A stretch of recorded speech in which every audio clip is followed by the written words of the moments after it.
and Mrs. North, starring Barbara Britton and Richard Denning.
That's funny. Gordon has such a wonderful setup for answering the door. I can't understand it. Marion may have stepped out, and we know the nurse isn't. Who is it? It's Jerry North, Gordon. I've got Pam with me. One moment, please. Come on in. Come on upstairs, the both of you. I don't care how many times we come here, I still think this place is spooky. It isn't spooky. It's ingenious. Ever since the man had that automobile accident, he's been a helpless invalid, and yet he's... It's spooky.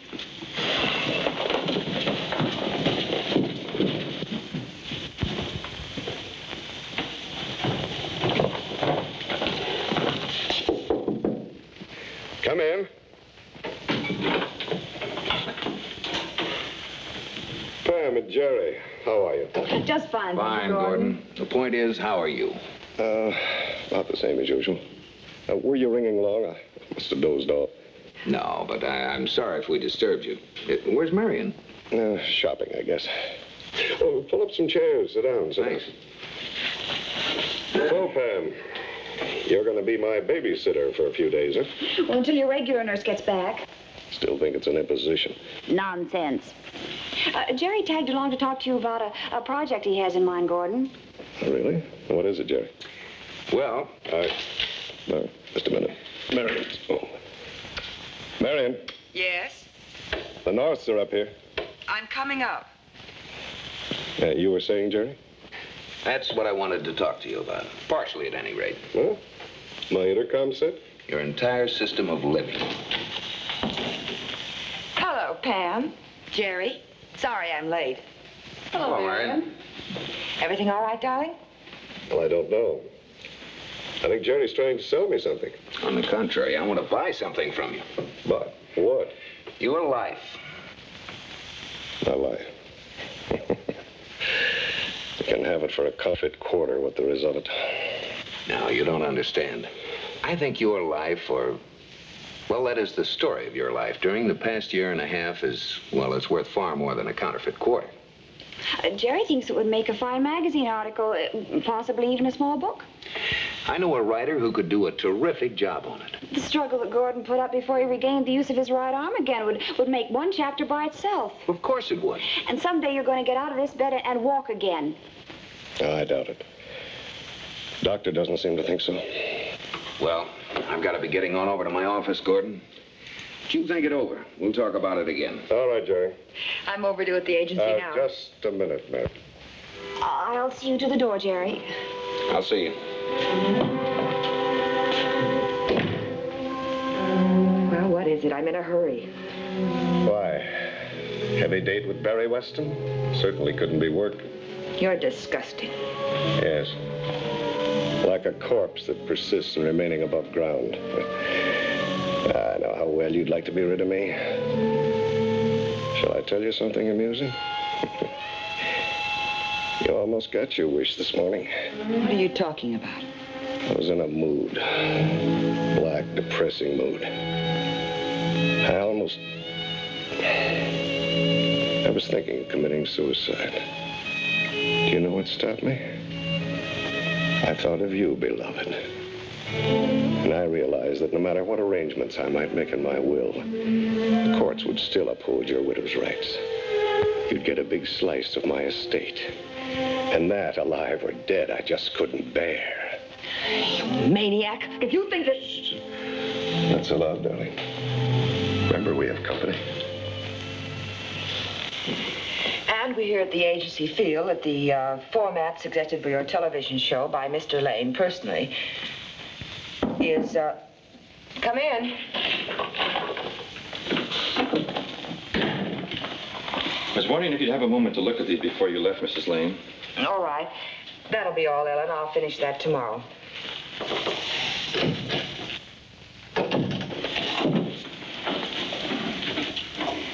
You've got to be careful. Someone might walk in. Oh, let them. I've gotten to a point where I'm past caring by now. I'm a big boy now. And I like this setup even less than you do. Why won't you let me talk to Gordon? No. You've got to be patient. We've got to wait. Wait, but how long? Marion, I don't want to be cruel, but let's face the facts. Your marriage to Gordon was washed up long before his accident. What's the matter, honey? Don't you like the way things are now? Well, a good part of the time I feel like a heel. And Marion, I don't like that feeling. How do you feel now?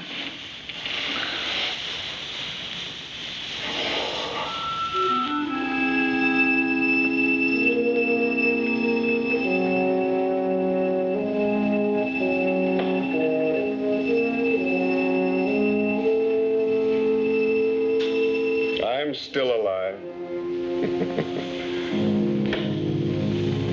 You mustn't be so eager, Marion.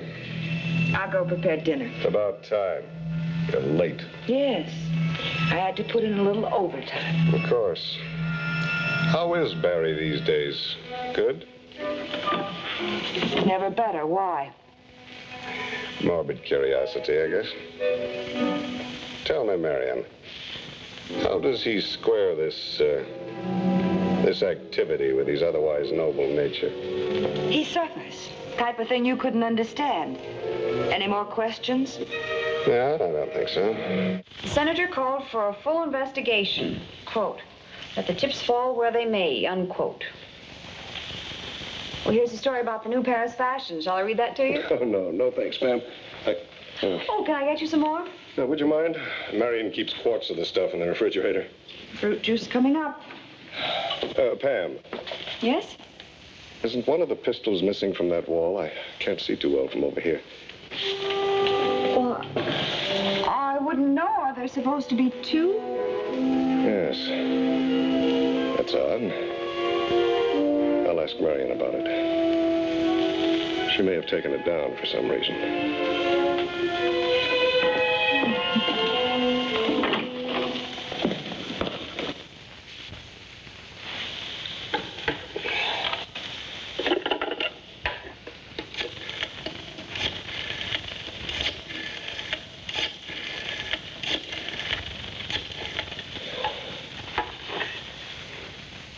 Barry Weston, please. Hello, Barry? Gordon Lane. As usual. And how are you? Good. Barry, are you free this evening? I made no plans. Why? Oh, I see. All right, Gordon, I'll drive home with Marion. Goodbye.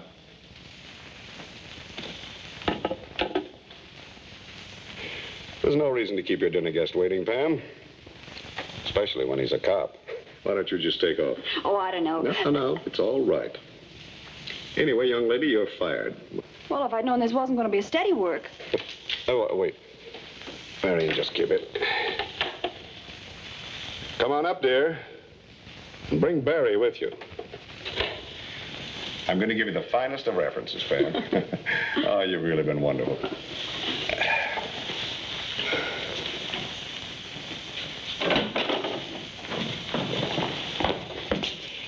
Do you know Barry Weston? He's our art director, also an old friend. Barry, this is Mrs. North. How do you do, Mrs. North? How do you do? Barry, come over here and say hello to the invalid. Excuse me, please. Gordon just gave me the sack. What? Oh, of course. I'll phone you soon. We'll have lunch. It's a date. Goodbye, Gordon. Mr. Weston. Bye, Mrs. Captain. North. And Barry's going to stay and have dinner with us, dear.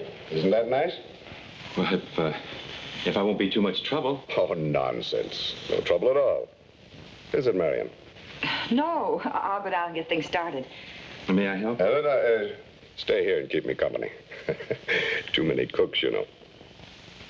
Run along, Marion.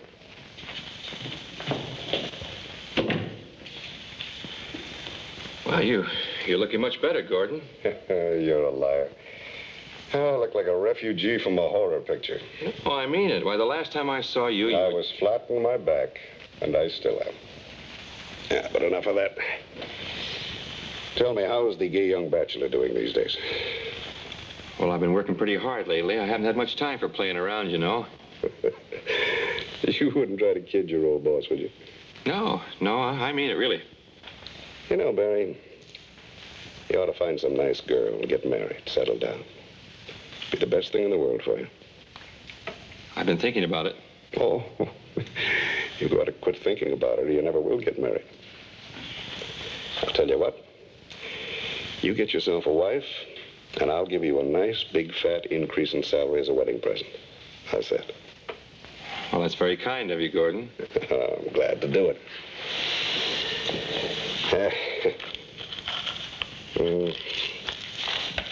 Now, Barry, have you got a cigarette? No, Oh, yes. I almost forgot. You're the athletic type, aren't you? Can I get you some? Would you mind? Ask Marion. She knows where they are. I'll be right back. Oh, take your time, Barry.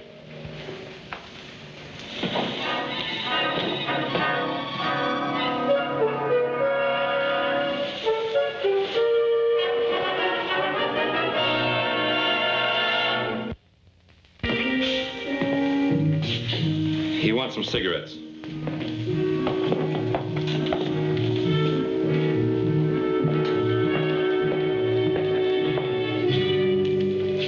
Just a minute. Yes. What's the matter? Nothing. Oh, yes, there is. What's he been saying to you? Come on, let's have it. He's up to something. I knew it when he telephoned you. You don't know what you're talking about. Don't I? Listen, he's a spoiler. He ruins everything he touches. He's going to ruin us. But you're dramatizing this a little. What could he possibly do to us? I don't know. But I'm sure he's got it all figured out. And it won't be good. Lying there in bed, plotting, scheming. We've got to do something about it. What do you mean? You know what I mean. Well, I can't believe that you feel... You want me, don't you? Prove it.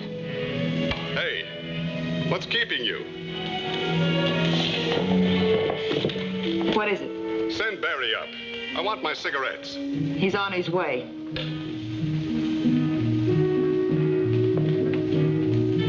Don't look at me like that. I don't think I've ever really looked at you before. Get out of here. Go on. Run his errands. Crawl away.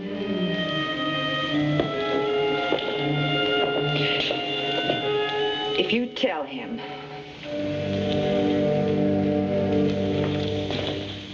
Oh, doesn't that look wonderful? Mm-hmm. I always carve thick slices for hungry policemen and starving publishers. What about famished wives? No, I keep them hungry. It's good for their figures. What's the matter with my figure?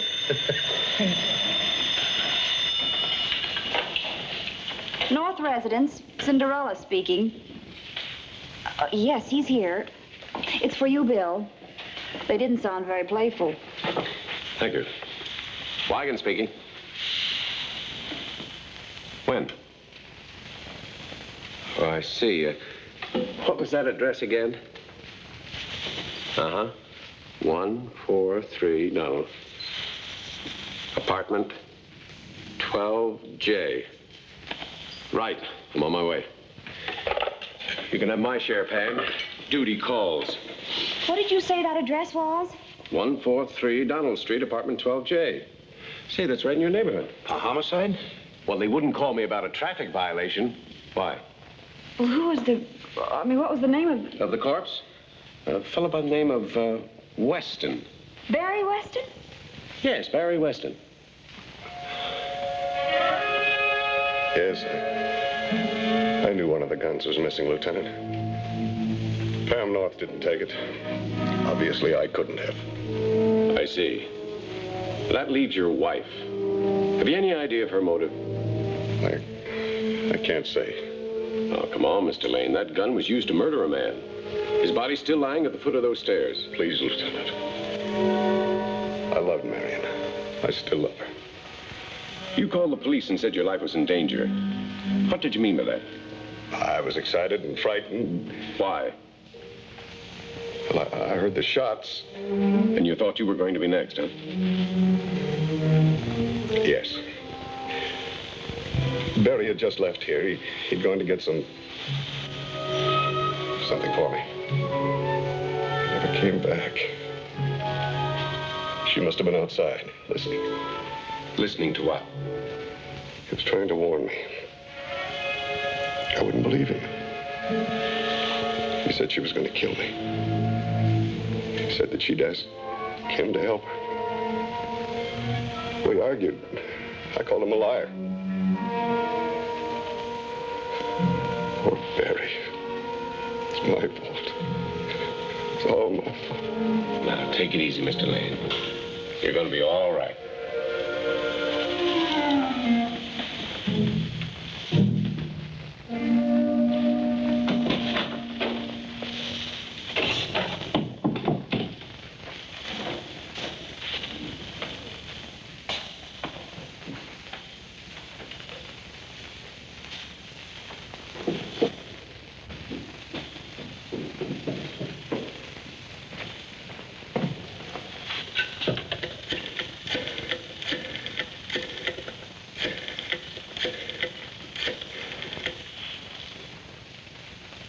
Lieutenant Wigan, let me speak to Acton.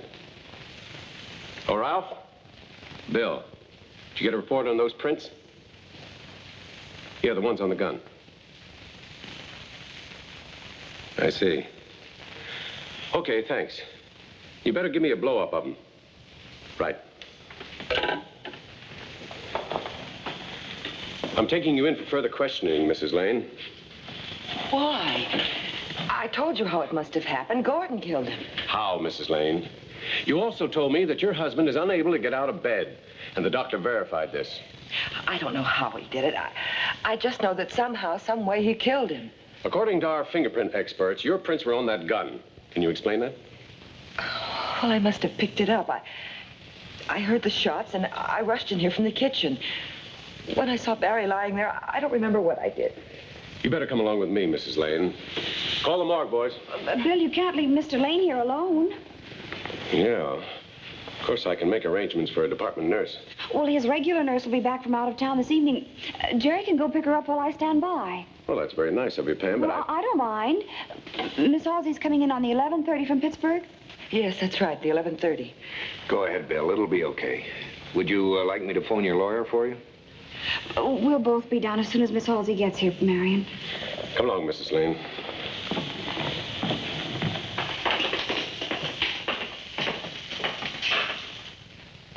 I came back because I thought you might want to see this. There was a newsboy downstairs, Thanks, darling, but you better hurry if you're going to meet that train. Oh, I'll make it. You know, I'm not too crazy about the idea of leaving you here alone. Oh, don't be silly. Just go on and pick up the nurse and get back here as soon as you can. Okay.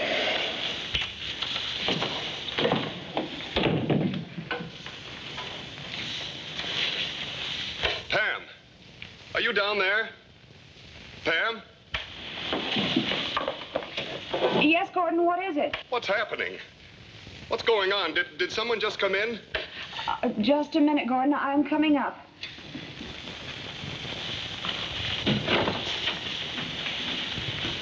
Where's Jerry?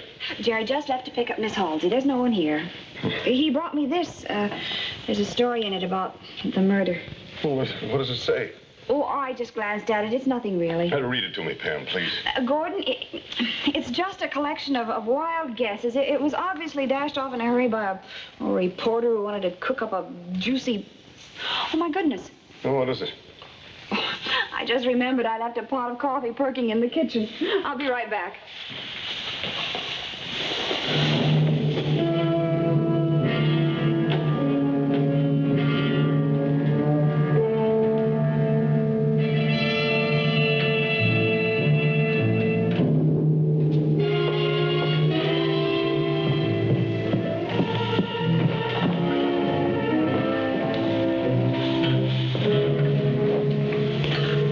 This should be good if you like strong coffee.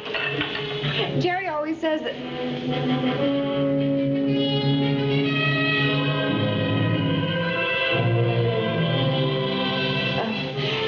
he says you might as well drink hot waters.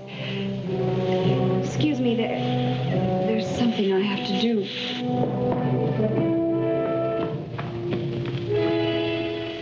And he did all that without getting out of bed? Oh, I don't know. Please let me alone. I thought I told you to hold all calls. What? Now, Mrs. North? What? She says it's urgent? All right, put her on. Bill? Oh, thank heavens. Bill, he can walk. He doesn't know I know it, but I know it because I know the newspaper couldn't have...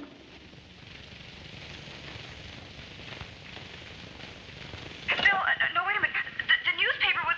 What? Now, just a minute, Pam. Pam, will you wait a minute? Does your husband have an extension phone in his room? Yes, he does. Pam, look, I'm busy right now. No, I can't be bothered. Bill, wait, I'm trying to tell you, Gordon can walk. Bill, no, wait a minute. The newspaper was... Bill, are you there?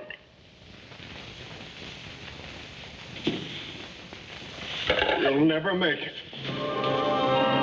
Gordon, don't. Why not, Pam? If I kill you, my alibi's still good.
You understand, Pam? I had to hang up on you because I knew he'd be listening in. I got a radio prowl car here as fast as I could. Sure, Bill. It's all right now. I feel... Excuse me.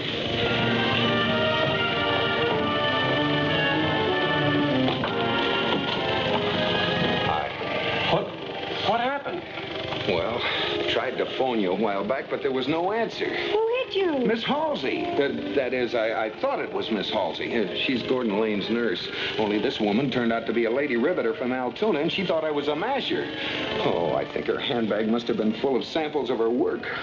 But how? Why did it... Don't you see? I have no idea what Miss Halsey looks like, and that's why I was trying to phone you. Oh, what a mess. I hope you haven't been having any trouble around here. No, darling. Not when I compare it with what you've been through.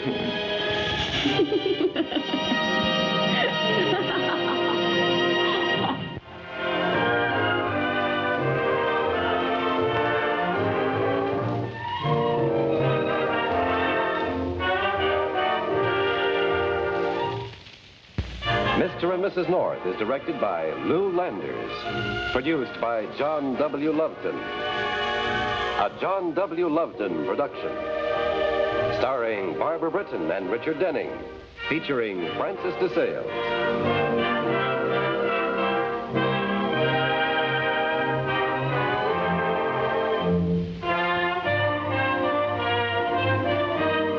This has been a film presentation.